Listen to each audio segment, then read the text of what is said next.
most people would go up to the point of lethal shock on somebody that they've never met. And so you better believe that people at the WEF or the status quo, the powers that be in the world, they understand that level of human conformity. They understand that people will do atrocious things to other people because of this banality of evil, right? A guy in a lab coat told me that it's okay. It's my job to do it. Therefore, I'll do it. It's just my social job. They were maybe getting paid a little bit of money to come in for this experiment. It wasn't their career, or it wasn't their passion in life or anything like that. They didn't work all their life to get to this moment to do that. No, it was just, I came in on a Tuesday afternoon and I was told to shock somebody, so I did it. That's a pretty disturbing reality. And it only happened because there was no face or name to go with the person on the other side of the wall.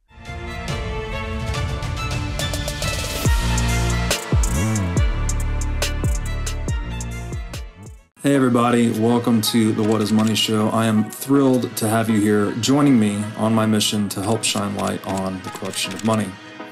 Now, if this is your first time listening to the What is Money Show, I strongly recommend that you go back to episodes 1 through 9 first, which lays a lot of the groundwork for many of the concepts that we explore on the show. These first 9 episodes are my series with Michael Saylor, and thousands of people have told me that this is the best podcast series they've ever heard, hands down, and that it was instrumental to their understanding of money and Bitcoin. So if you're looking to start a deep dive into the nature of money, I don't think there's any place better that you can start other than episode 1 of this show.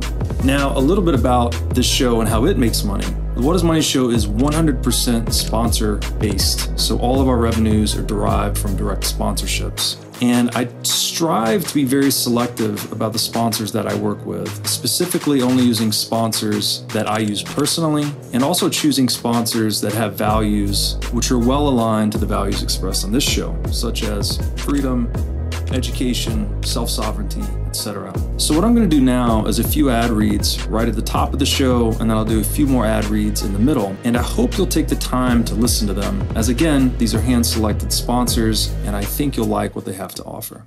Today's podcast is brought to you by In Wolf's Clothing. Wolf is the first startup accelerator dedicated exclusively to the Bitcoin Lightning Network. 4 times per year, Wolf brings teams from around the world to New York City to work with like-minded entrepreneurs, pushing the boundaries of what's possible with Bitcoin and Lightning. The program is designed to help early-stage companies achieve product-market fit, develop their brand, secure early-stage funding, and grow businesses that help fuel the global adoption of Bitcoin. So go to wolfnyc.com to learn more about the program or apply.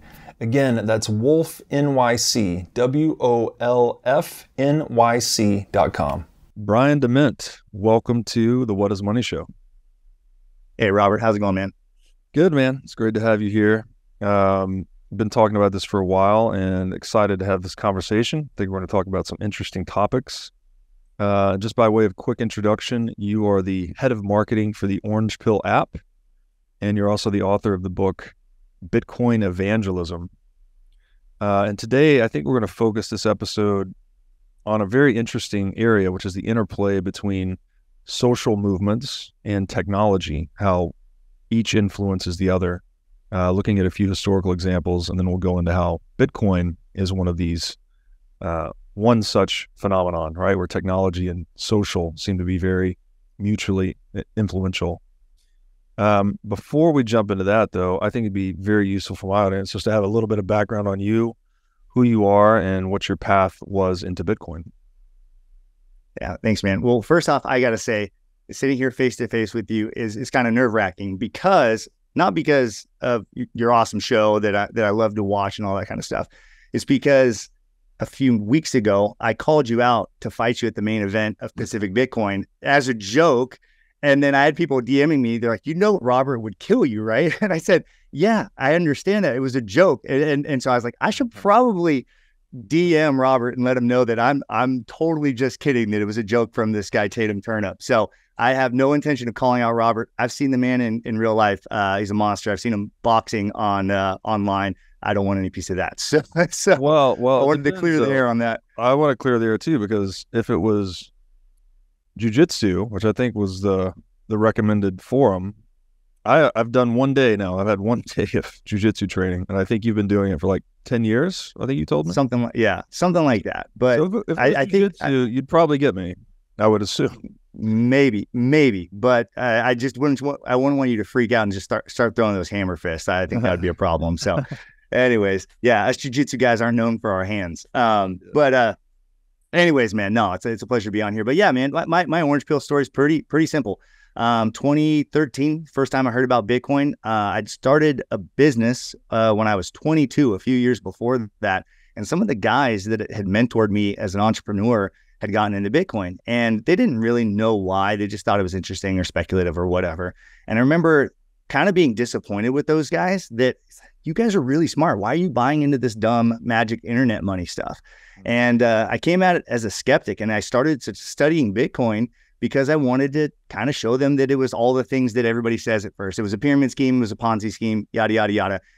And guess what happens when you question truth? If you ask honest questions about truth, either it breaks or you break, but truth doesn't break, so you're going to break. So I became a believer, and I study Bitcoin every day still, almost 10 years later, because it's a bottomless rabbit hole. You find more analogies in life. You find more ways that it applies. There's new frontiers that are being created.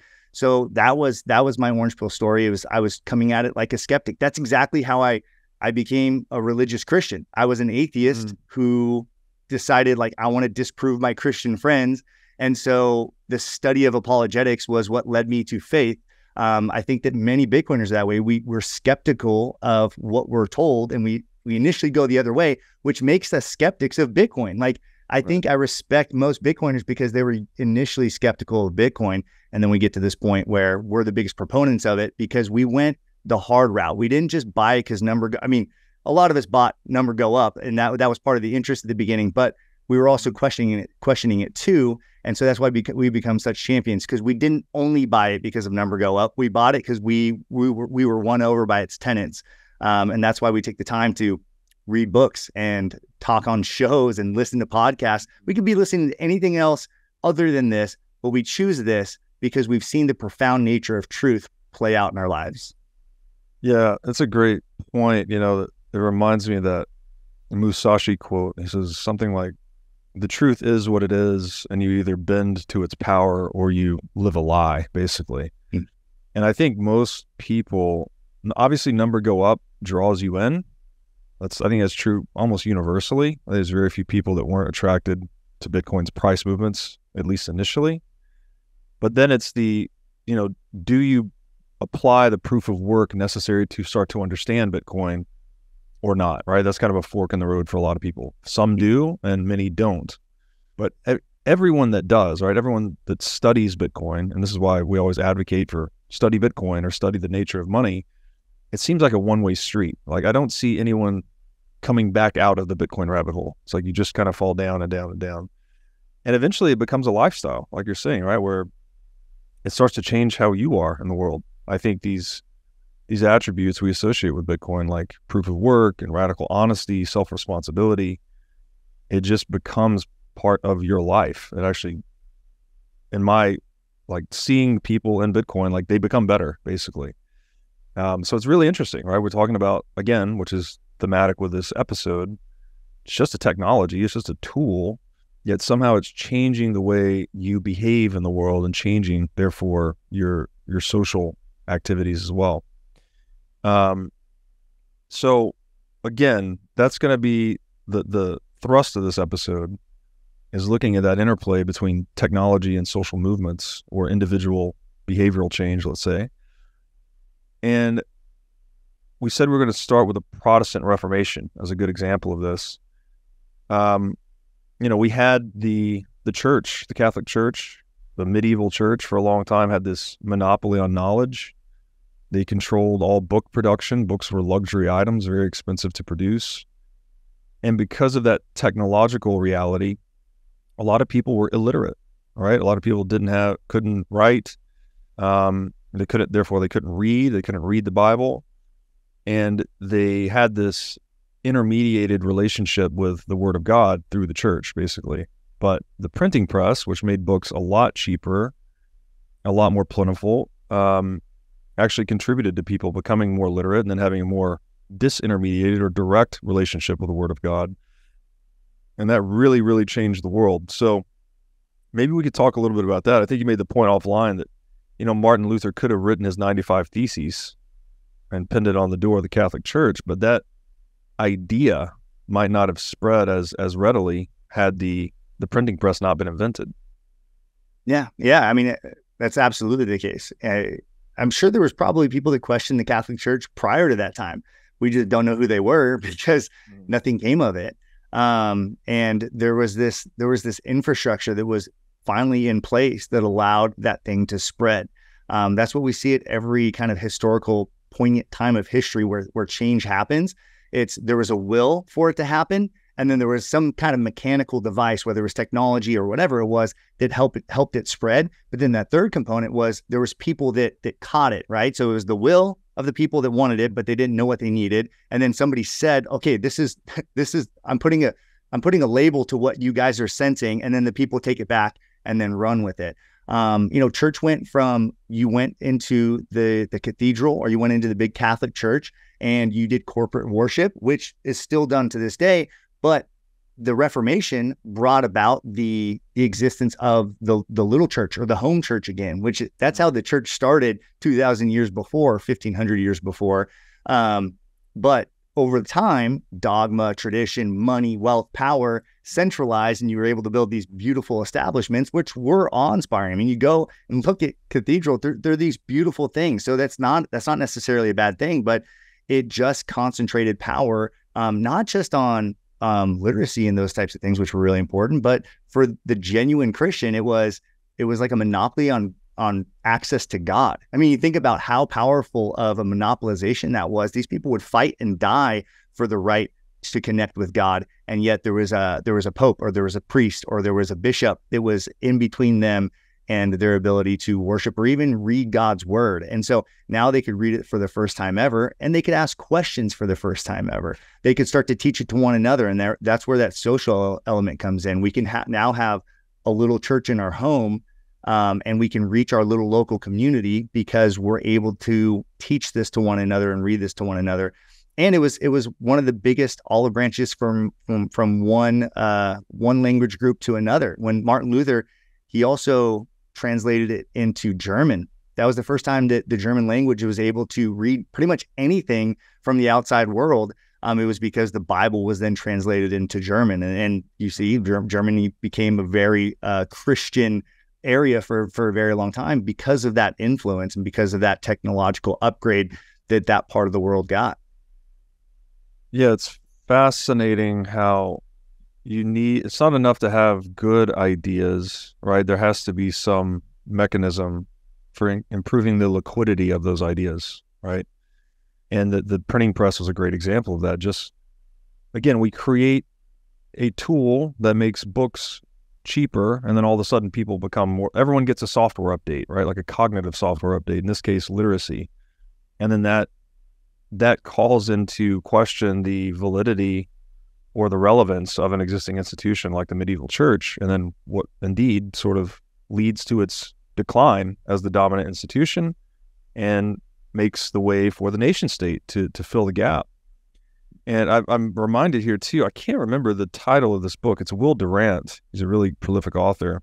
And they have a book, the title escapes me, but it's a 100-page book, and it's like a summary of human history in 100 pages. And one of the core messages of that book is that this pattern of centralization and then decentralization has occurred and reoccurred throughout human history. They called it the systole and diastole, like the heartbeat basically of human history, is that we centralize for a while, and then things get so corrupt, really. I mean, so much wealth and power and influence concentrated in one place, and then there's some technological change, and then power and wealth re-decentralizes as a result. And it certainly seems like we're at one of those crossroads today, under the paradigm of the nation state. But this was essentially, I mean, the printing press enabled this rebellion, right, against the dogma or the tyranny of the Catholic Church. And I guess, to use Bitcoin speak, maybe this is kind of like a hard fork of Christianity, that it's split into the top down medieval church and the bottom up Protestant Reformation? I mean, I think that's the best way to explain it. And it kind of harkens back to the R. Buckminster Fuller quote about you never change the existing system by tearing it down or fighting against it. You change the existing system by building a parallel system that's better, and then people naturally gravitate towards that. Martin Luther didn't make anybody become a Protestant. He essentially created a new vein. Here's another option. Here's another, we call it a free market option for religion that existed now, and people will gravitate towards that. And again, it's not that none of this proves whether Catholicism or Protestantism is the right avenue. It just proves that when you give people options, and when there's, even if Catholicism is the correct version of Christianity, or they have a better theology or whatever it happens to be, there's no doubt that they were, like you said, they were a very centralized institution. And so there comes corruption with it. And I think even my Catholic friends would acknowledge that. They say, yeah, there's errors of the Catholic Church that are corrupted errors of the Catholic Church. And then there's less corrupted errors because of that heartbeat that you were talking about. Mm-hmm. And so that doesn't seem to really be in question. What seems to be in question is just how powerful this tool of the printing press, which led to change, social change, the way people live their lives, changed because of this one device. And most people's lives changed in a real, tangible way that they didn't. Those particular people might not have read more books. Those particular people might not have done anything different, but their society, their town benefited because of more robust, more available information, things of how to treat disease, or to treat a broken leg, or to cook or prepare food was now known because somebody in their village read a book somewhere and they gained this knowledge. And there's all sorts of tangential effects within that society because of that one thing. And so, yeah, I mean, there's just all sorts of positive effects that go beyond. It's like, how do you quantify how many people's lives were affected? It literally is everybody on the planet, their life was affected, whether they read or not. Still, even to this day, large portions of the population are illiterate, but everybody's life has changed because of that invention. Yeah, it's a good point. And then I think it's an accurate reframing of what we are in a way too, that we're all just sort of carriers of these ideas, right? We all have to have some ideology or philosophy kind of fueling our action. And when you swap out that software, right, it changes the way people act in the world. And I've seen micro examples of this in my own life, right? Just getting into Bitcoin, or as you said, getting into Christianity, like it changes the way you are, right? All of a sudden you swap out your operating system, your moral operating system, or your intellectual operating system, whatever it may be. And it has very real consequences for how you carry yourself in the world. And then obviously how you carry yourself influences how others around you carry themselves.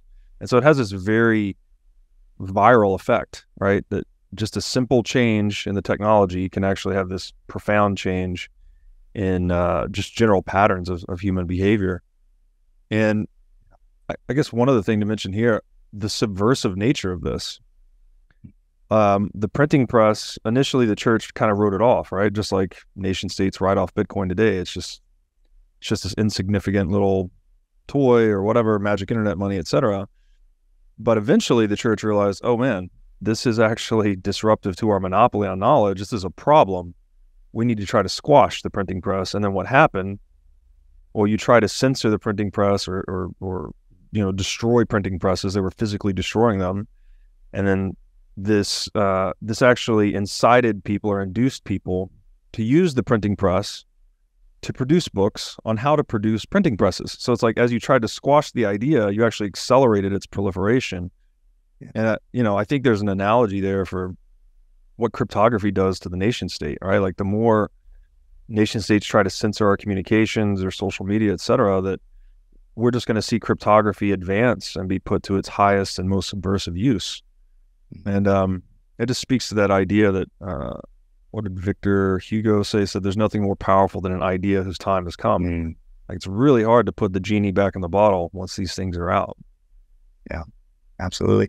And you think about it too, we keep talking about how the Catholic Church had a monopoly on God's word as far as people's ability to hear it. they also had a monopoly on the industry too of creating Bibles, right? There was still a need for every church to have a Bible. And so they owned the industry. Like monasteries existed to have scribes that would handwrite each copy of it. So they owned that industry. And so the printing press, they could have looked around corners and they could have used, which they eventually did. They eventually adopted that technology, and the Bible has gone on to sell more books than any other book in history. The Catholic Church could have gotten a big cut of that action had they been the first ones to adopt the printing press and said that, oh, this is the way of the future. This is how we're going to transform our business model. But they said, no, we have too many employees that we can't, fire them, or they need to have some sort of role in the church. So we need them to sit and write this thing by hand. So they intentionally tried to keep a slower, less efficient version of commerce to keep their, that part of their industry going. And it just got outpaced by people that were, bootlegging the Bible on the side. I was just looking up one of the stats that I included in my book. Prior to Martin Luther's 95 Theses, in all of Europe, there was only about 9,000 or less books total in the entire continent of Europe. Less than 9,000 books. Like, imagine that. Your bookshelf probably has 9,000 books on it, right? After the printing press, only 50 years after the invention of the printing press, there was 9 million books in Europe. And so it's 3 orders of magnitude in less than a generation. That's the kind of seismic change you see when people are rigid about, calling the new technology the technology of heretics and of people that are, the farcical, And so, Bitcoin stands to at least be 3 orders of magnitude greater than what was before. I think we all agree it's probably much, much bigger than that. But within a generation, I suspect that Bitcoin will be 3 orders of magnitude better than the next best thing. Yeah, there's a lesson in there too, right? Like you said, had the church embraced the printing press, they could have adapted the monopoly to the new technological paradigm and benefited tremendously. But like many monopolies, when you study these things historically, they're resistant to do that because they have all this investment in legacy infrastructure, technique, whatever it may be. And so typically they miss the proverbial boat, right? This thing, the cat kind of gets out of the bag and the monopoly gets disrupted. I'm reading this book on Rockefeller right now, and this is one of his defining characteristics that made him so successful, is he was always adapting his monopoly, right? Like he would have a monopoly on, I think they were transporting oil initially in barrels, but barrels had all these problems, right? They leak, they break. By train car, right? Yeah. Yeah, so then he embraced train car and outcompeted a lot of the guys that wouldn't let go of the barrel paradigm. And then eventually pipelines started to come to play, and they were more efficient than train cars, so he was quick to embrace pipelines. So he was constantly adapting the monopoly. This is like the danger of the monopoly, is that it ossifies and fails to adapt, and that's what leads to its failure. But I guess the lesson for nation states there is the earlier you embrace Bitcoin, the better, right? If you try to resist this thing, I mean, you're just going to go the way of monopolies that won't let go of an old paradigm.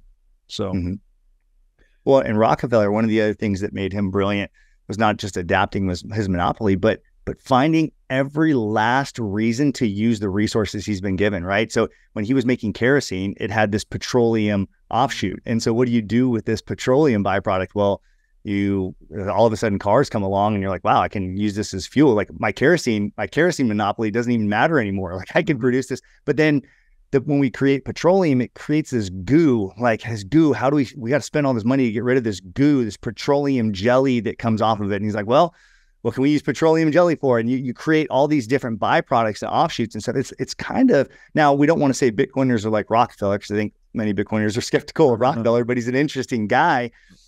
Bitcoiners kind of do the same thing. Like we have these Bitcoin miners that use all this energy and they have this byproduct, it's heat, it's this nuisance or whatever. But I was just listening to Simply Bitcoin this morning. They have these guys that are talking about heating your homes with Bitcoin miners and it pays for your electricity bill. And it's like Bitcoin has, because we're trained to look at the ways to create efficiencies, Bitcoin, I have so much confidence in it because Bitcoiners are finding ways to adapt that monopoly. That's why Rockefeller had multiple generations of wealth when most people don't transfer wealth past a generation. They passed multiple generations because of this ability to pivot and to stay ahead of the curve. And that's where you see the differences between technologies that took over and thrived. There's the technological advantage, but then there's the social component of the people that took it and run with it. If the people in that social layer are creative and they find ways to use the excess or to pivot and to tailor it to the new paradigm, then they have the head start in the next leg of the race, where everybody else is starting from ground zero. Yeah, turning waste into revenue streams, right? Like clearly very advantageous from an economic perspective. I've actually had some Bitcoin beef jerky too. They're using the heat off those miners to make beef jerky. It was really No way. Wow, that's amazing. Okay, so yeah, this is a great little vignette. I think that you had this top-down authority. The authority was premised on a certain technological reality, right? No printing press, right? They had a monopoly on this. I think they called it the scriptorium, where they had people hand copying books, right? And it was very labor intensive, prone to error, slow. And along comes this very simple invention. The other thing interesting about the printing press is that it was not necessarily a novel invention. It was the guy, Gutenberg, pulled together a few existing technologies and he made this amalgam called the printing press, right? I forget the exact ones, but all the ingredients existed. He was just the guy that put them together in the right way. And that's exactly what Satoshi did, right? He grabbed these different ingredients that prior cryptographers had created and he put them together in the right way to create Bitcoin. So just sort of speaks to that. It's not like one lone, we have this romantic notion of one lone inventor, just like having the light bulb over his head and creating the thing. But it's really this process of trial and error, and someone finally makes the breakthrough where other people have tried to forge the path. And all that leads to that, again, that we had this centralization into the medieval church, and then one simple technological advancement, and then boom, massive decentralization. And then this upgrade, both to human cognition in the form of literacy, numeracy, direct relationship with God. And that seeds, that seeds the scientific era, really, right? You get more people that are more intelligent, more capable of distributed problem solving. And here we are, right? We're in a brand new paradigm as a result of something that might just be kind of written off as just a minor invention. Okay, if we go, anything else on that before we move to the next example? No, I think that fleshes it out pretty well. Okay. You're also talking about, we had slavery in the American South in the pre-Civil War era, and the abolition of slavery, I guess this was largely driven by a Christian ethos initially. So that probably, there's a connection there maybe to the Protestant Reformation, right? Like, had those ideas been that widespread, had we not had the Protestant Reformation, such that we could have people that were buying into the abolition of slavery, something humanity's had since the dawn of time, right? In America, we get very focused on slavery in the American South as if that was the one episode of it. But the reality is it's been the norm, right, across all human history. And one of the most effective tools in the abolition of slavery was the Underground Railroad, right? People moving, signaling at night to one another, moving people under cover of darkness, just a decentralized network of people, free people contributing to the freeing of slaves, right? Moving them into the North and into Canada. So what's the relationship there between this decentralized network and the liberation of human beings? Well, one thread back to what we were just talking about, like you mentioned, is there's this Christian ethos, but then there's also the fact that there's very few slaves that were literate. The slaves that were literate because their masters allowed them to read the Bible. Mm-hmm. They were literally only taught to read the Bible because there was kind of a sense even in the South that, yes, these people are your property, but at the end of the day, if you're a good Christian, you will still share the gospel with them and you will allow them to read the Bible. And so because the Bible was so prevalent and so it was so available at that time, hundreds of years after the invention of the printing press, slaves were literate because of this. That enabled communication throughout the Underground Railroad. The Underground Railroad was then propagated by person-to-person connection. You could argue that the most censorship-resistant thing is a person-to-person connection. If I have the ability to sneak out at night and to meet you, it's very difficult to censor that. You have to censor that with the utmost of prejudice, right? Meaning I throw you in jail, and not just in jail because now I have cellmates or I have people that are in the cell next to me. You have to be in the worst of prison sentences in solitary confinement, right? So you have to go through all these steps to fully censor a person-to-person connection. And so really, because of local churches that were house churches that would welcome slaves in or would hide slaves, you then had another node on the network that slaves could run to. They couldn't get all the way north, but there was an abolitionist that lived maybe 20 miles south of the border that's going to get you close to the Mason-Dixon line, and then you're going to get the next leg up to freedom country after that. So each node was essentially one bit of the social layer of people that were abolitionist sympathizers. Yeah, that's really interesting. So had we not had the printing press and Bibles were still super expensive, presumably slaves would have been less literate in general, right? The masters couldn't or wouldn't have afforded them access to reading the Bible. That's an interesting connection. And then the small church paradigm that followed the Protestant Reformation, these functioned as nodes on the network of the Underground Railroad. So there's this, it's almost like an echo, right? That you wouldn't have had this larger step towards human liberation had you not had the first step, which was just the freedom of information from the printing press itself. That's a really, really interesting way to look at it. I've thought too about I wrote about this in Masters and Slaves of Money, but just the fact that a lot of the Underground Railroad, obviously they're moving north and didn't have GPS or, even maps necessarily. Or even if you had a map, like you're in the middle of the night, like it's hard to use. Basically moving towards the North Star, right? Or using the stars to navigate northward. They also used moss. Certain types of moss would only grow on, I think, the north side of trees. So they would always, could basically find the tree that the moss was growing and they know that's pointing north. And they're using these things that are beyond human control as a means of navigation. And I always thought that was a beautiful analogy, like the stars hanging in the sky that are immune to political affairs and human corruption, right? And it's something that no one could change, no one could touch, was like a guiding light towards freedom. And Bitcoin, by way of analogy, is like something sort of similar, right? Like you can move towards this thing that no politics or human corruption can affect. And it's just pointing towards liberation. It's like just move towards Bitcoin and you can escape this financial tyranny that we all inhabit today called central banking. So that the idea of humans we need something that's beyond the reach of other humans, I think, to point us in the right direction. Yeah. I mean, I think that's critical. It's so beautiful. I mean, yeah, I hadn't considered that until you said it today. And it's one of those things where that resonates to the Bitcoiner, because what are you asking for when you're sending a Bitcoin transaction? You're not asking somebody to do something. I've heard you say this before.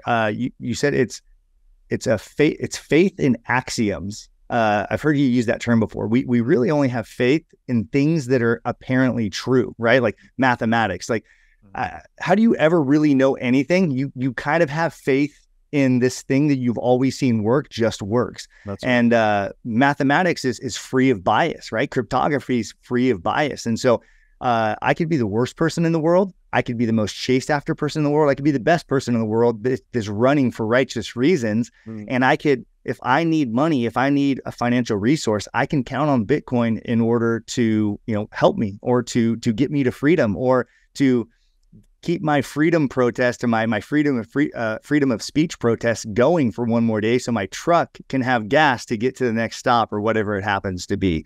No, you didn't need to have a resource. You didn't need to ask permission to use the North Star. You don't have to ask permission to use Bitcoin.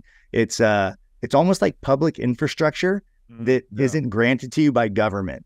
It's a pretty interesting spin on this. And I think that's why it confounds progressives, because progressives like to use, I don't want to make this a political thing, but progressives think that there needs to be something beyond us some sort of infrastructure beyond us to help balance human affairs. I think that's why Jason Mayer's book, A Progressive Case for Bitcoin, I hope that takes root in the progressive and the Democrat community, because I think that most more liberal leaning people think that, yeah, humans, the individual shouldn't be counted on. There should be something beyond us. I agree with that. I agree. Like, I think that thing is Bitcoin. I don't think that thing is more people above us. I think it's something that's beyond. It's the North Star. It's Bitcoin. It's mathematics itself. It's the universal laws of nature. And that's, I mean, there's really almost, if you think about it that way, Bitcoin, most of us would say it's a discovery, just like at some point, the first person discovered the North Star. There was somebody somewhere in history that discovered the North Star. And now it just is. Now everybody knows about the North Star. But there was a time when one person knew about the North Star. And that's where we're at with Bitcoin too. Yeah, it's excellently said. Like, math is totally free of bias, just like that starry sky, right? Or that starry night. It's like, there's no human bias, right? Wherever the star is, that's north, right? And it's the idea, right? It's an idea that obviously started with one person and had to spread, but once it spreads, that's it, right? It's just common knowledge and free public infrastructure, if you will, for everyone to use.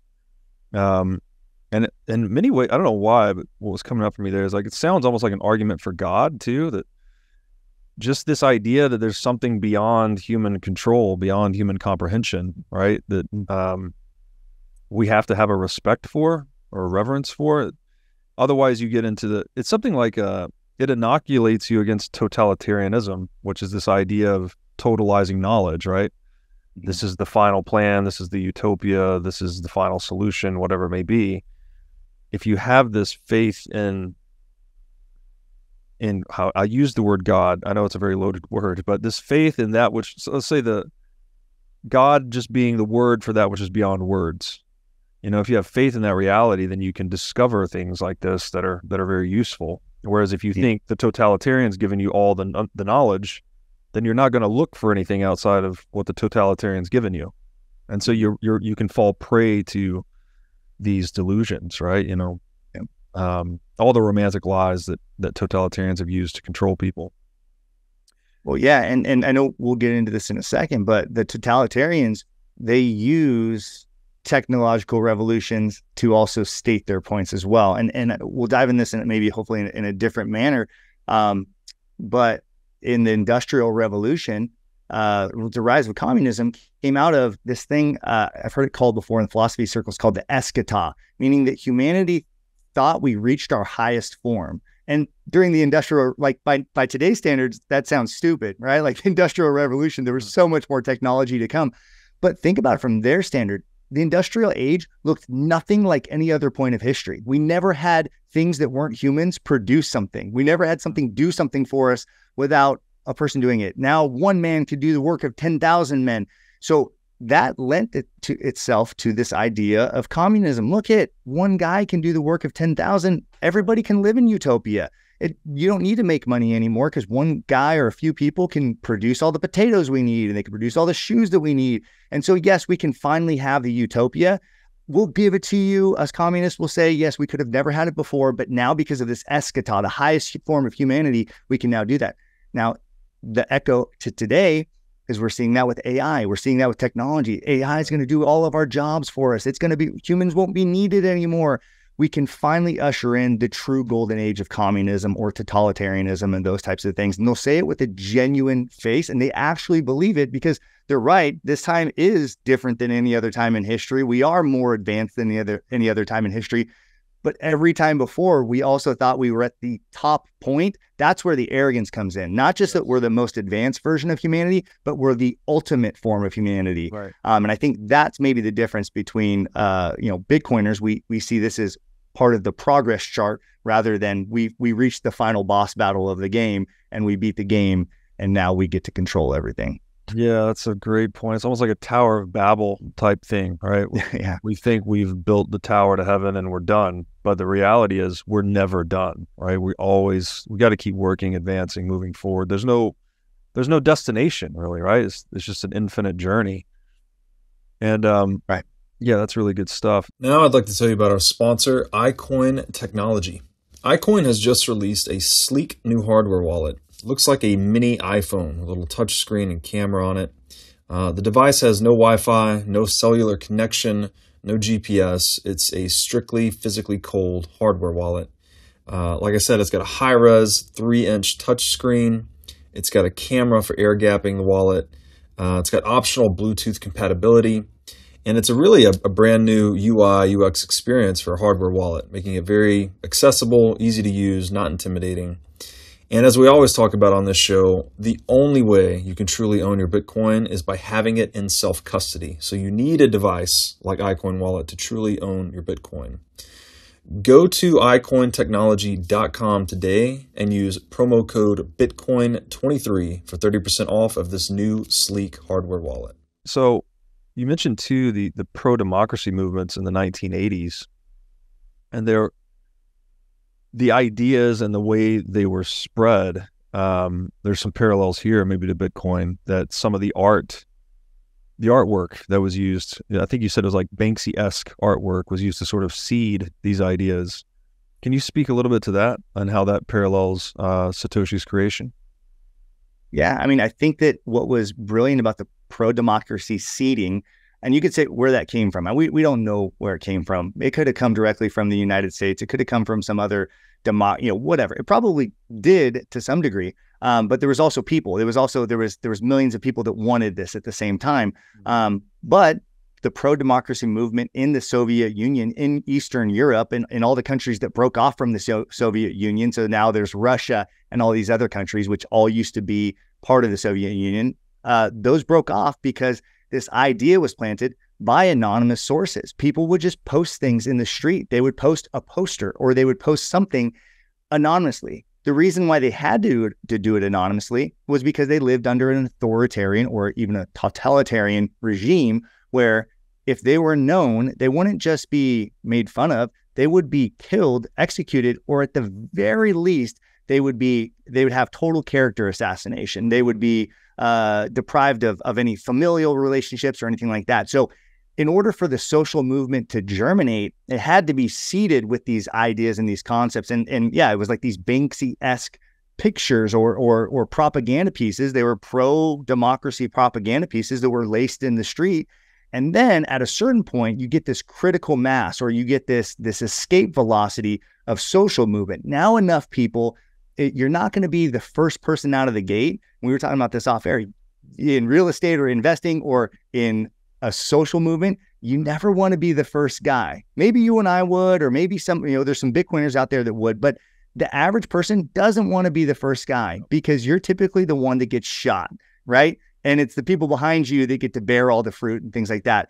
Where a movement really has power is when somebody can step out and they know when they look to the right or their left, they're going to see one or two other people. They don't need to see everybody. Right. There's some really good stats on this. I wish I could quote them precisely off the top of my head. But you only need about, I think 7% of a population that is unwavering on any given topic to change the other 93% of the population. One of the examples of this is that in most London restaurants, they have they're halal, which is like the kosher for Muslims, right? This is this strict dietary kind of conformity that food, it's a standard of food so that Muslims can eat this food. Well, London's not a majority Muslim city. It's not.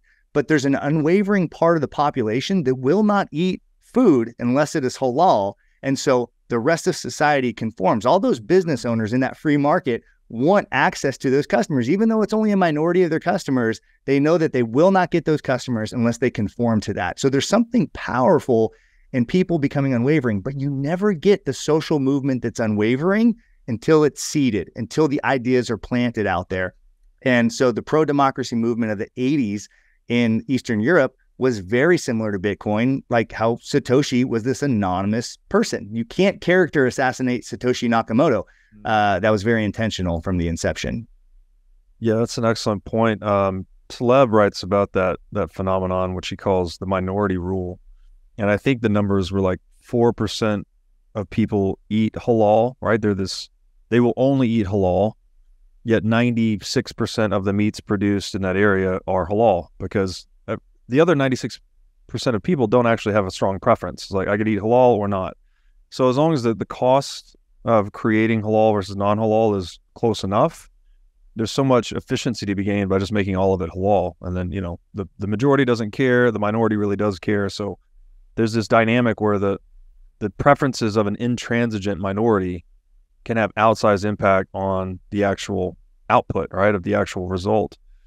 I think there's a lot of parallels there with Bitcoin too, right? If people just, as Bitcoiners, we intransigently want to hold hard money, it kind of forces the hand of other people over time. It's like they just want to store purchasing power. But it's like this small group of people figured it out and they're doing it better than you, then eventually you just kind of have to conform. I'm reminded too that the Churchill quote on the whole East-West or the pro-democracy movements. Churchill said something like, democracy is the worst form of government except all of the others. And, that was the idea that was being seeded, because the Berlin Wall was built in the middle of Germany to keep East Germans from moving west, right? It was like you were imprisoning them in communism, essentially, preventing them from moving towards democracy. And not that, democracy has its own issues. If anyone wants to go read Democracy, the God That Fell by Hoppe, he makes an argument that, there's trade-offs to any form of statism, but democracy and state capitalism is definitely better than communism. And so you saw people moving that direction. And it's interesting to think that it was those ideas, again, the spread of those ideas, people knew that there was a brighter place out there, a brighter future potentially for them, such that they were willing to scale this wall and risk life and limb just to escape a worse form of governance, which is communism. And this idea of the anonymity, right, feeding the decentralized movement, because it's no longer, you're not pinning it to a person. It's not like people are following one guy necessarily. So when Satoshi disappears, what do Bitcoiners say? We are all Satoshi, right? It just becomes this idea that we all have versus we're all following this actual guy that, someone could character assassinate, as you said, or denigrate or vilify. You could just basically make him look like a schmuck and really jeopardize the entire movement. Whereas if that movement is decentralized, where do you point the gun? Who do you character assassinate, right? It just doesn't work. So it's really fascinating to look at it that way. I think you said something about Spartacus too, that there might be a connection there. Yeah. So I mean, I've watched the Spartacus movie, or read the Spartacus play several times, so I'm no Spartacus expert. But the part that stands out to me as it relates to this point precisely is at the end of the movie. So Spartacus was a gladiator that created an uprising within the Roman Empire. He got all the other gladiators to rise up against the tyranny of Rome. And so they get defeated at the end. It's a sad ending. They're defeated, but the triumphant moment comes when they're surrounded, and the Roman general, he's never, we always know what our enemies look like. We know what Putin looks like, or Zelensky looks like, or whatever. They didn't know what Spartacus looked like. They didn't know who he was. All of the gladiator soldiers were these poor looking guys. So the Roman general said, we only want Spartacus. We want to crucify him and execute him to stand as a symbol against uprisings and any kind of resistance. So just give us Spartacus, and we'll let the remaining hundreds of you go. You can go home, and you can go free. And one of his soldiers, before Spartacus is about to stand up, and one of his soldiers, before Spartacus can even stand up, he goes, "I'm Spartacus." And then one of his other soldiers stands up and says, "No, I'm Spartacus." And then another one and another one, and all the soldiers stand up and say, "We're Spartacus." And so what the Roman general is faced with is either he can send hundreds or thousands of his men to die in order to annihilate the rest of this army, or he can walk away. And so Spartacus actually gets to walk away because his men stood up with him, right? If Bitcoin was just Michael Saylor out there doing the tour, and he was sticking his neck out, and there was nobody else in Bitcoin, the social component was gone. There was just a rock star in Bitcoin. Character assassination, people would try to hostile takeover, MicroStrategy, or whatever they could do to take this guy out. Enough power could converge against somebody like that, no matter how rich or powerful they were themselves. but it's the fact that we're all willing to stick up for one another. And because we fight for a common purpose, it actually makes everybody more resistant. It makes everybody more anti-fragile. I competed in MMA. I compete in jiu-jitsu still to this day. And one of the things that I found is I compete. It's a weird thing when you go out there and you fight another human being the first time you ever met them. You shake their hand. All right, let's do this. We go. And it's unlike any other interaction you have with anybody. And it can be quite terrifying, right? Because we've all seen, highlight reels of people getting knocked out or their leg broken, or, what terrible thing could happen there in the ring. And one of the things that I found, and I don't know if I heard this from a sports psychologist or where I heard it from, but they said, you need to make peace with the worst possible outcome. And in doing that, if you can make peace with the worst possible outcome, you will perform better. And therefore, the worst possible outcome is unlikely to happen. If I went into a fight tomorrow against just a really strong UFC fighter, and I'm terrified, I'm not going to be loose. My gas tank, I'm going to exhaust quickly. And now all of a sudden, I'm going to be vulnerable because I was panicking, was so worried about the worst possible outcome. I'm actually going to elicit the worst possible outcome because of the way I acted. Had I made peace with it and been okay, I would have actually performed better and protected myself from that worst possible outcome. So that same thing is true with the Bitcoin social layer. It starts, we're so lucky that Satoshi seeded it. So now we get to be that next wave of people that are out there championing on podcasts or books or whatever it happens to be at conferences and things like that. We get to be the ones where we're the soldiers where some of them have already stood up and said they're Spartacus. So now it's also okay for us to stand up, and every person that comes and stands up makes Bitcoin exponentially more anti-fragile, makes every Bitcoiner more anti-fragile. So yeah, what is, when you release a podcast, it's like, what's in it for you? It's like, you're going to wake up more Bitcoiners, and that protects your Bitcoin. It protects your position. It also will then protect them, so your incentives to have a better podcast with better content and winning over hearts and minds of more people. Yes, that's great. We know exactly where Robert stands. Like, he is doing something that's in his own best interest, even though you have reasons beyond that. We know at the very least that Robert, as long as me as a Bitcoiner, Robert, I hope this episode or the next episode with somebody else on it gets to 10 million views, because I know that me as a Bitcoiner will be better off because of it. That's how the Bitcoin ecosystem works. It's the antithesis to fiat. Fiat is the top-down authoritarianism and the oppression of the other side. It's a completely different paradigm through which society runs, and so it's a much more robust and beautiful version with Bitcoin.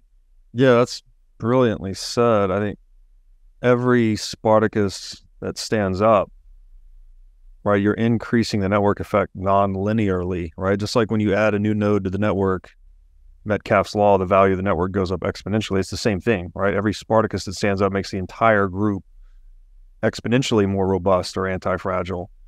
And it's beautiful how Bitcoin does that, right? It's aligning our selfishness or our self-interestedness with selflessness in a way. Because it's like, yeah, sure, I can put out a new podcast, wake up more hearts and minds.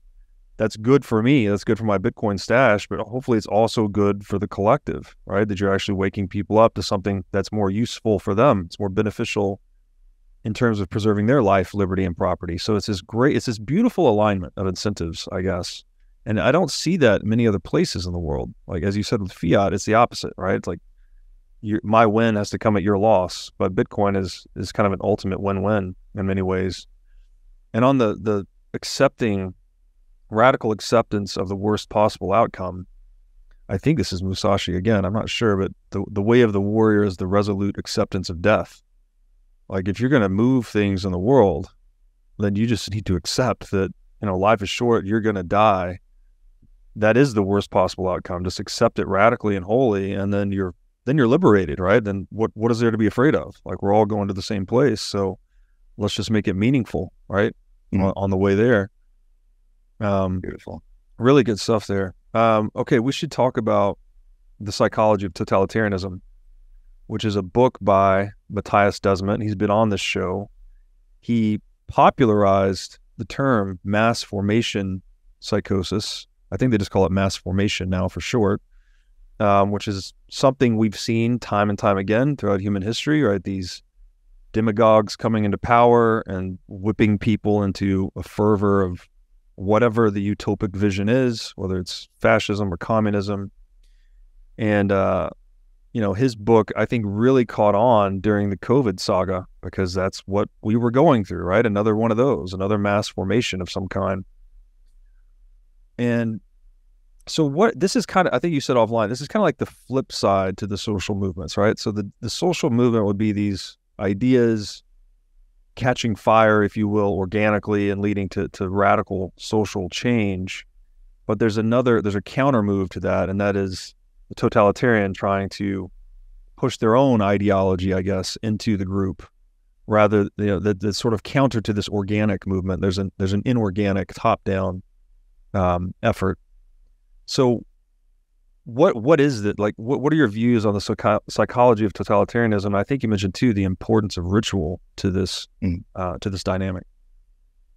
Yeah, for anybody that hasn't read his book, The Psychology of Totalitarianism, I mean, you got to read it. He does a fantastic job with breaking this down, and he talks about the steps in which it happens. And so the more people that understand that, the more we can, again, become anti-fragile so that we can see the next set of steps. Now, Bitcoiners do this. I mean, this is kind of part of our ethos, and we're always making ourselves more anti-fragile. We're always questioning the status quo. So that's the first thing you can do. That's what makes you so resistant, is just questioning where a narrative's coming from.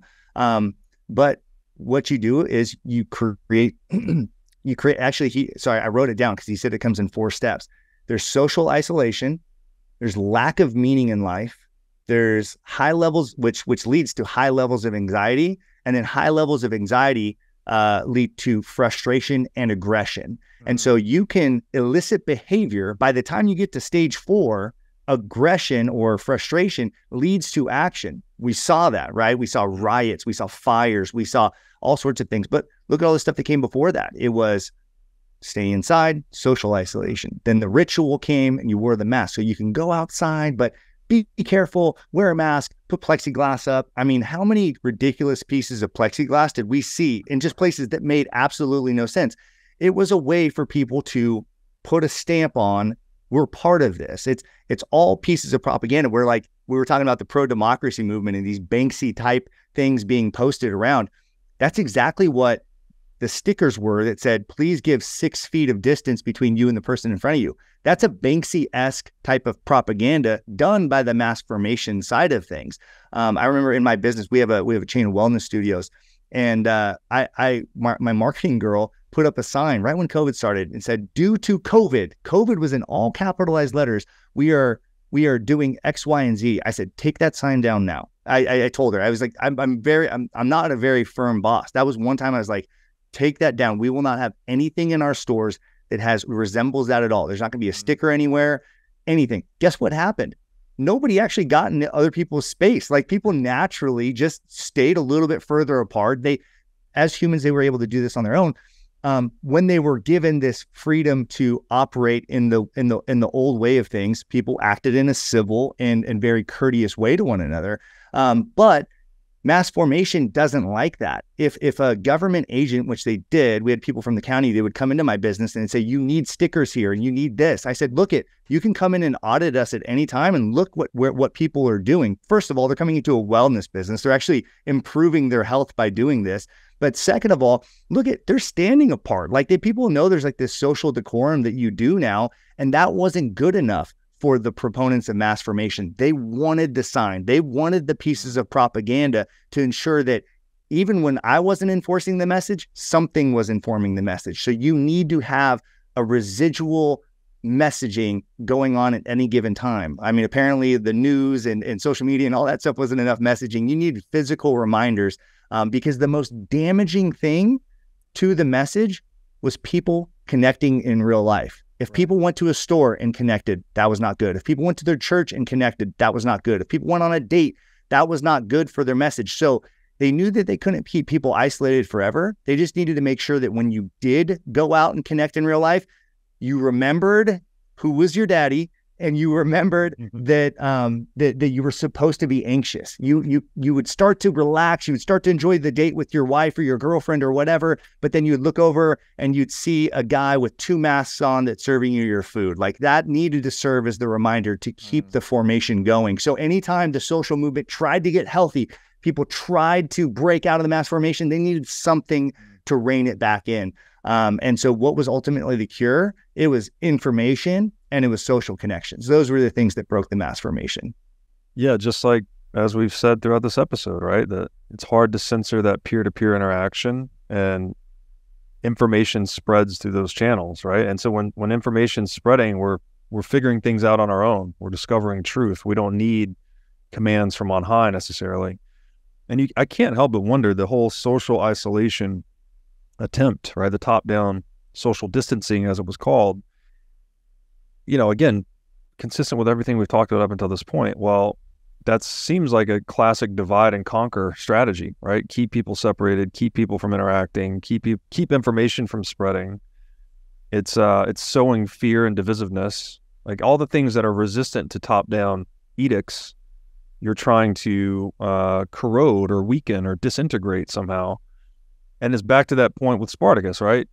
United we stand, divided we fall. So it's like the top-down apparatus needed us to be divided amongst ourselves so that we would comply, right? We would give in, we would be controlled or controllable.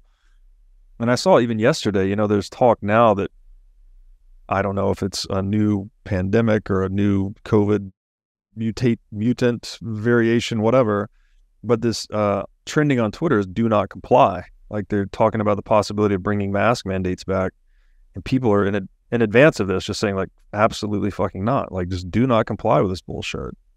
So I'm hopeful that we've learned. I know memories are short, and we fall into these patterns historically, but hopefully it's just been a few years, and people will be more resistant should this happen again.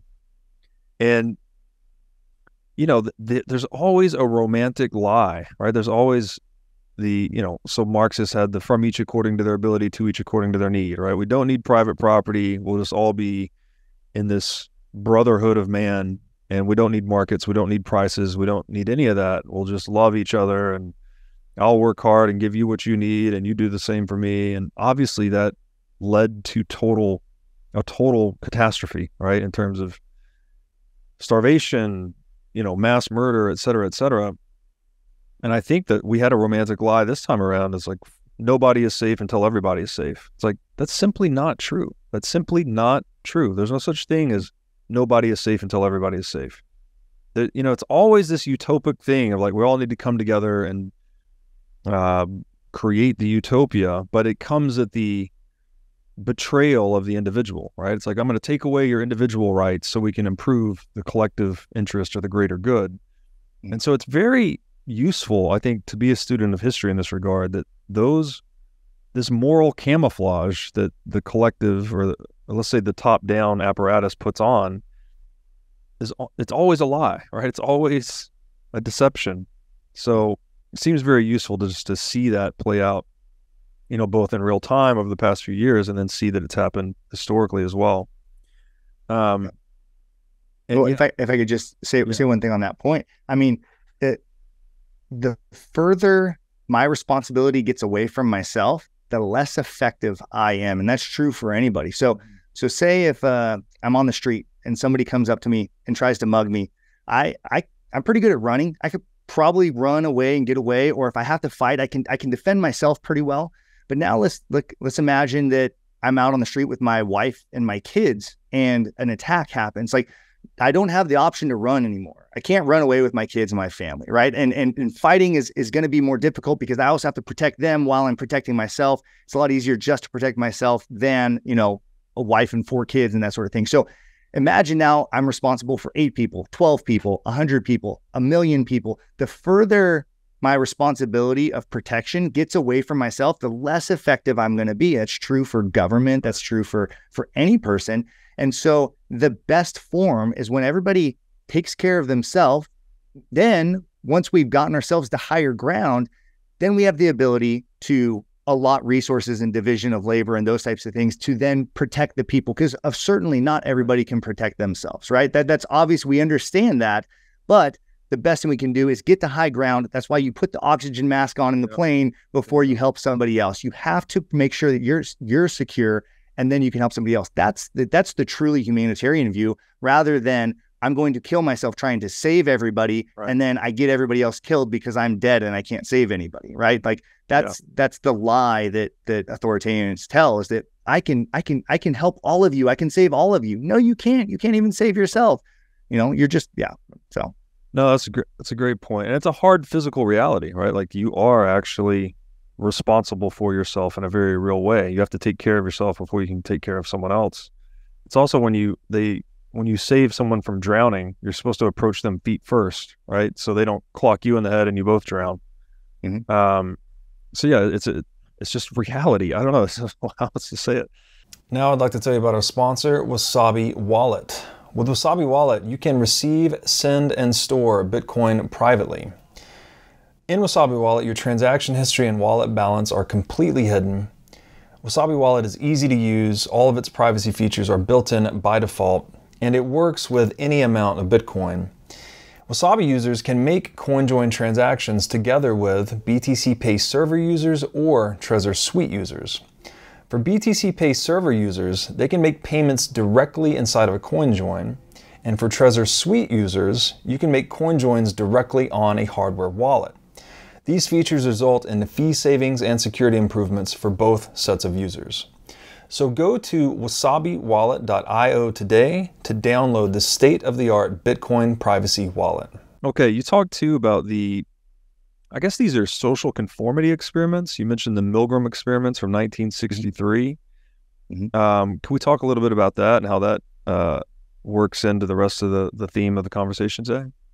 Yeah, well, it's the tool of mass formation. It's not the tool. It's a study of the tools of mass formation. Like we said, step one was social isolation. Why was social isolation so important? Yes, it leads to anxiety and all those other intended effects that they want.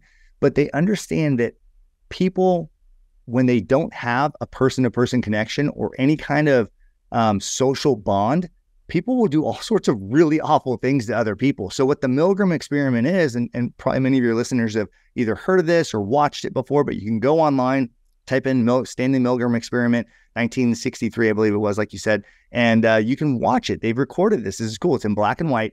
And the test subject is sitting in front of what looks like an electrical circuit board. And then an actor in the study, somebody that's in on it, is in the other room. They've never met. They haven't said anything to each other. They just know that they're supposed to perform this test. There's a guy in a lab coat that tells the test subject, okay, ask these questions. Every time he gets an answer wrong, you need to shock him. Now there's a dial. The dial kind of gives increasing shocks the further you go. On the far end of the dial, it shows like a guy with X'd out eyes, which would, imply that it's going to kill the person. Sure enough, the guy gets, asked a question. The guy gets an answer wrong. He shocks him. You hear an ow from the other room. So one, we find out that people are willing to inflict pain on other people, almost with no questions asked, to a certain degree. Then once you get into the more severe ranges, you'll start to get people visibly uncomfortable. It's shocking how long it takes for people to even get visibly uncomfortable. Then you get people that are willing to inflict pretty serious amounts of pain. I mean, the screams, they're fake screams, but they're coming from the other room, and they're very severe screams. Like if your neighbor was screaming like that, you would call the police. Ow, ow, very panicked scream. Like you're doing something very damaging to this person. And then when people would start to ask questions, they would turn to the guy in the lab coat and they'd say, you know what, I don't feel comfortable with this. The guy in the lab coat would say, you signed up for this. You need to do this. We're counting on you to do this. He never said, hey, well, then you do it. He never said, I'm walking out of here. And this is a repeated study. It's something the vast majority of people in the study, I wish I had the exact number. It was something like 80 or 90% of people would continue on that dial. Now, like I said, at the end of the dial, it had what was implied to be a lethal shock. Most people would go up to the point of lethal shock on somebody that they've never met. And so you better believe that people at the WEF or the status quo, the powers that be in the world, they understand that level of human conformity. They understand that people will do atrocious things to other people because of this banality of evil, right? A guy in a lab coat told me that it's okay. It's my job to do it. Therefore, I'll do it. It's just my social job. They were maybe getting paid a little bit of money to come in for this experiment. It wasn't their career, or it wasn't their passion in life or anything like that. They didn't work all their life to get to this moment to do that. No, it was just, I came in on a Tuesday afternoon and I was told to shock somebody, so I did it. That's a pretty disturbing reality. And it only happened because there was no face or name to go with the person on the other side of the wall. Think back to COVID, think back to the mass formation. It was people without faces, without names, without identities, or if they did have an identity, it was the dangerous person. So maybe even it is our duty to do something bad to them, to report them, to do those types of things. Certainly people will do pretty mean things to one another if there's a lack of social connectedness. That's such a good point. The whole idea of disconnection leading to the downfall of empathy, right? You like when you can't look someone in the eyes, right? It's very easy to just have that loss of empathy, I guess. And then also when there are movements, think of like what Hitler did to the Jews, right? Like he dehumanizes them first, right? He calls them, what, scum, right? Like disgusting scum. We have to purge the scum. We have to clean these. You're dehumanizing them, right? And that seems to be necessary to justify the atrocity itself. So even in this micro example of just putting a wall between people, like you're dehumanizing them, right? You can't see them. You can't look them in the eye. So the empathy is lacking. And there's also this blind faith in authority, right? Or blind compliance. That's interesting. It's like just because the guy's in a lab coat and, he's sort of leveraging the agreement you made, like, oh, you signed up for this, that people will just kind of keep going all the way up to a lethal dose. I mean, it's a very telling and kind of scary way to look at human nature. And I hope Bitcoin, it seems like Bitcoin gives you a healthy skepticism of authority, right? Just by encouraging you to take authority for yourself, right? And question things in general. That I would like to think if you put some Bitcoiners in the Milgram experiments, their percentage rates would be much lower than 80 or 90%. I would hope so. So, which maybe segues nicely into the final point here is like, we've talked about technologies and how they interact with these different various social movements. Bitcoin is one such movement, right? There is a technological layer, there's a protocol layer, but there's also this social layer built on it. And to simplify this somewhat, I guess, you have the Bitcoin nodes that are selecting which rules they want to comply with. And then the miners are basically enforcing those rules. So that's the interplay between, the selecting nodes being a social layer and the miners being the protocol layer. The question that for me, and this is a big one as it pertains to Bitcoin, is like, to what extent do incentives actually influence general patterns of human action? Like, how much can we change? Or I don't know if you're going to change. You're not going to change human nature, but you could positively influence or positively channel human nature just by swapping out an incentive structure, moving from a fiat to a Bitcoin paradigm. So what are your thoughts on that? Like, what are your thoughts on Bitcoin as, I guess, another example of a social movement fueled by technological change? And then to what extent can incentives bring more peace and flourishing and cooperation into the world? Yeah, well, I'll start with the second question first, the alignment of incentives. And Bitcoiners, we look at this a bunch of different ways, but I was on a plane not too long ago, and I remember thinking, like, there's 100-something people on the plane, and sitting there, I'm a Bitcoiner. I'm like, man, there's a high degree of centralization in the authority of this plane. There's 2 pilots at the front of this thing, and there's 100-some suckers in the back of this that are along for the ride. Now, people get nervous on planes and things like that, but I wasn't nervous. I'd fly a decent amount and stuff. And I was like, why? I'm flying in an Airbus, thousands of feet in the air, that we could die at any time for any reason. And this pilot could be a total, nincompoop and just, or he could be suicidal, whatever. There could be all sorts of things that are wrong with these 2 pilots. But why am I really not that worried? It's because I want to get home to my family, and I believe that the pilots probably want to get home to their family too. I don't need to know anything beyond that. I think that our incentives are completely aligned. And so Bitcoin is trusting in your money. I put my life in the hands of trust in aligned incentives. I think that's how high of a degree that we have of aligned incentives. And I hear people say, I really fall in this vein of trying to evangelize Bitcoin a lot. And so I hear no coiners say, well, I could just never trust an algorithm. I get the alignment of incentives and things like that, but I don't think I could trust in an algorithm. I said, you trust in algorithms all the time, again, with your life. When was the last time you drove through an intersection? You drove through 50 miles an hour. You didn't think at all about the trust you were placing in the algorithm that says when north and south have green lights and east and west, they're going to get red lights. But you just drove through the intersection because it works. You trust in algorithms with more than just your money every single day. And it's really important to understand that mathematics, things that work, are beyond our need to. That's where I would equate that. That's how I would define trustlessness. Like you don't need to trust in it because, like I quoted you earlier, we have faith in axioms. I believe that if somebody put a gun to my head and they said, if I write down 1 + 1, what is that going to equal?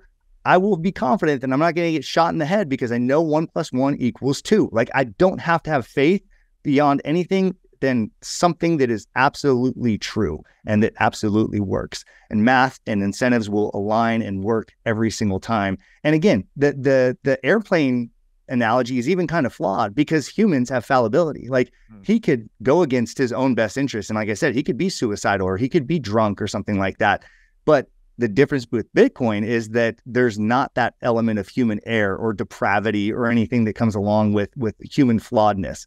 Or with human fallibility, right? And then going back to the first question about this intersection of Bitcoin and social change, there's a mass awakening right now in the world, especially in the West. I don't know about in the East. I don't know what's going on there, but I have plenty of Bitcoiner friends around the West that seem to echo this.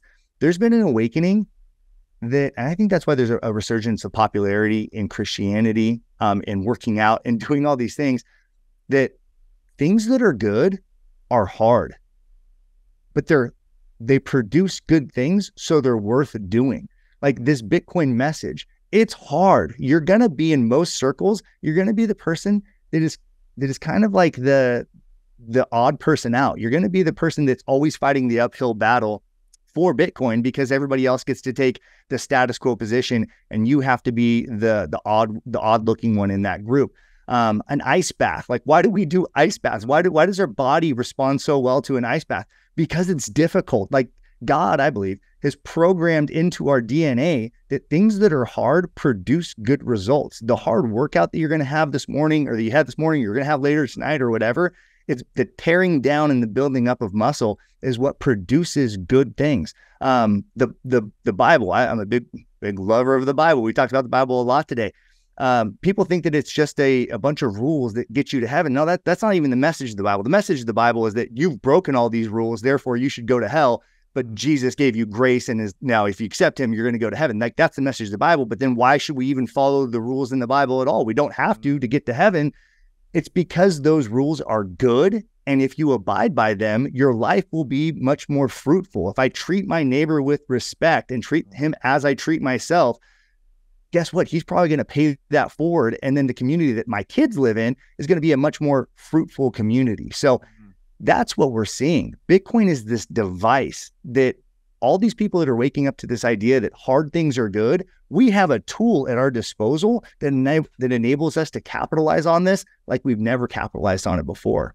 Why was the Bitcoin community so resistant or so resilient to mass formation? One, because we question everything. Two, because we came out of the COVID closet faster than anybody else. We were the ones that didn't close our businesses, or we were the ones that, Bitcoin Miami was one of the first conferences anywhere for any type of gathering in a mass scale, right? Bitcoiners broke the mass formation because they met, because we connected in person, right across from each other. We broke the effects of the guy not seeing my face, and so therefore he'll shock me to death. It's hard to do that when you've put a name and a face and you've asked somebody how many kids they have and where they go to school or what, those types of things. It's hard to do something truly awful to those types of people. So I believe Bitcoiners are a huge reason why the mass formation was broken. Yeah, Man, a lot of good points there. And I'm reminded of Munger, right? Show me the incentives and I'll show you the outcome, to the point of the pilot, right? Like you can just trust the self-interestedness of the pilot, which is probably the best. I think it's ideally we all want certainty, right? It's faith in axioms, 1 + 1 = 2. Ideally, everything that I do in the world could have the certainty of 1 + 1 = 2, but that's not the way the world works, right? We actually do need, there's a lot of uncertainty in the world. We need to contend with it. And so absent that, the best thing we can do is to be able to trust someone's self-interestedness, right? Like the pilot wants to get home to his family, just like I want to get home to my family. So I can trust that he's going to pilot this thing well because his skin is in the game, right? Our skin is in the game together. And I think Taleb said something too, like all the bad pilots are at the bottom of the ocean. You know, that's the reason planes don't crash that much, because you know, they get one and done kind of deal. And so we have to have this, you know, some degree of interpersonal trust. But in an ideal world, we minimize the interpersonal trust, right? That's almost like saying the same thing as minimizing corruption. You're not giving an individual the opportunity to exploit you, right? Their skin is in the same game as yours. So the degree to which we can minimize, this is why trust is such a loaded word, because you have to distinguish between, okay, trusting an individual, interpersonal trust, like I trust that you say, what you say you're going to do, you're going to do, versus trusting 1 + 1 = 2, which is something more like this axiomatic faith. We want as much as possible. We're going to move on the spectrum as much as possible towards the 1 + 1 = 2, but we can't, right? We always have to trust one another. So the second best thing we can get is just trusting that that individual will do what's in their own self-interest. And so again, we're back to this Bitcoin thing, is just incentivizing people to operate in their own individual self-interest is also what promotes the collective interest. Like it's a very beautiful schematic. Like I don't know that there's another example of this really. You could say, and you know, you brought up Christ. It's like, it's a beautiful one, right? It's like we all act that way, then the whole world actually gets better. Like if we respect one another, we treat one another as ourselves, we don't tell lies, we love God above all else, which is, you know, again, to make it a non-theological thing, like just respect that there is God as the word for that which is beyond words, right? There are limits to our knowledge. It's a humility, right? It's an adoption of a humble position or a humble orientation to the world. All of those things actually make your life better, right? Like you're able to learn. There's more cooperation and reciprocation within communities, and there's more truth, right? Like we're in a better we've got a better grip on reality, I guess, by following the ways of Christ. Mm-hmm. So it's fascinating to me, you know, that, I don't know, Bitcoin as being this like fundamental incentive system change could be like one of the ultimate peacemaking tools. Who knows to what degree, right? Like, I guess before Bitcoin, Christ was the ultimate peacemaker, right? Just getting the West to adopt these ways of being. It's given us, there's a great book on this called Inventing the Individual.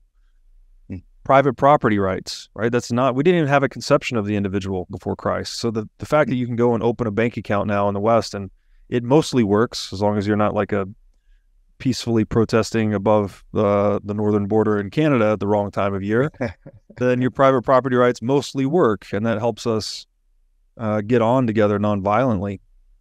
And so, I don't know. I wonder to what extent Bitcoin can be an extension of that end, you know, just trying to create a world in which we all play by fair rules. And, you know, when the rules can't be bent, twisted, or broken, we sort of treat each other with a lot of respect, you know? Yeah. So. Well, and if it helps people understand, like, oh, wow, the money, when we play by rules, that makes life better. So then I adopt other moral systems, right? And, you know, we were talking about truth. You know, people, I genuinely think if I take a stance of always telling the truth, my life is going to be better off. There's going to be times where in the moment it kind of stings or whatever, because I might have to tell somebody an uncomfortable truth or something that gets me in trouble. But if I genuinely believe that always telling the truth is a good idea. Now, the cool thing is, I believe that will catch on in society as people see the truth of things like Bitcoin. And so guess what? we as Bitcoiners, we never trust in people's good nature. But the cool thing is people will have a better good nature because I can believe that when somebody else believes like me that truth is the best way to go, then more people will tell me the truth. It doesn't mean I always have to believe that, but I will live in a world where more people value truth. More people value for value, right? Like people don't expect to get something without having paid for it or provided something for it. And so there's just again, I talk about my business. In the fiat world, people are so used to just like getting stuff for free because businesses want your attention in this very fiat-y mindset of, people are like, what can I get for free at your business? It's like, I've never had a Bitcoiner ask me what they can get for free. It's just never happened. Right. I have readers of my book in Africa that have very little money. And they say, oh, I heard you have an ebook. Can I get a copy of the PDF? Let me send you something. I'll say, I'll send it to you for free. I want you to have this. No, let me send you some sats. Let me send you something. And it'll be something like 2 days worth of salary for that person. And it's something that's really substantial. Bitcoiners just operate and think in a different way. And that person, the cool thing is I can be confident that when that person gets a copy of that book, they're probably going to read it because they've invested something that's of material value to them. And so I'm not giving it to somebody that's just going to throw it away or discard it. I'm giving it or I'm selling it to somebody that's actually going to use it and find value in it. So it makes it's very rewarding to me as probably as it to you as somebody that creates content. Yeah, it's excellently said. And again, it speaks to this, like why are we so different? Like we're just using a different tool or embracing a different tool, embracing a different philosophy perhaps, but it actually changes us, right? Again, if humans are just carrying these ideas around and enacting them, well, it's an update, right? It's an OS update to the human mind, the human way. And it's really fascinating. Brian, man, this has been one heck of a conversation. I'm glad we got to do this. I think people will find this very interesting. And yeah, thank you. Thank you for doing this. Where can people find you on the internet? I'm most responsive on Orange Pill app. Reach out to me on Orange Pill app if you guys are on there. I'm on Twitter as well, Brian @BrianDement. And then my book is on Amazon, or I'm selling it for Bitcoin through Orange Pill app. So if you want to pay in sats, hit me up on Orange Pill app. If you just want to buy it in fiat, it's on Amazon. Man, I appreciate you having me on. And just, you're very cool about just responding to messages and questions and stuff like that. I've been a long time viewer, listener of your show. Just your willingness to interact with people in the community and stuff is a really, really good example, man. So I really appreciate it and what you do for the community. Thank you so much. Yeah. I do my best. It's a lot of DMs. I try to respond. Yeah, dude, this is great. Excited for this one to air, and we'll have to do it again sometime. Awesome, brother.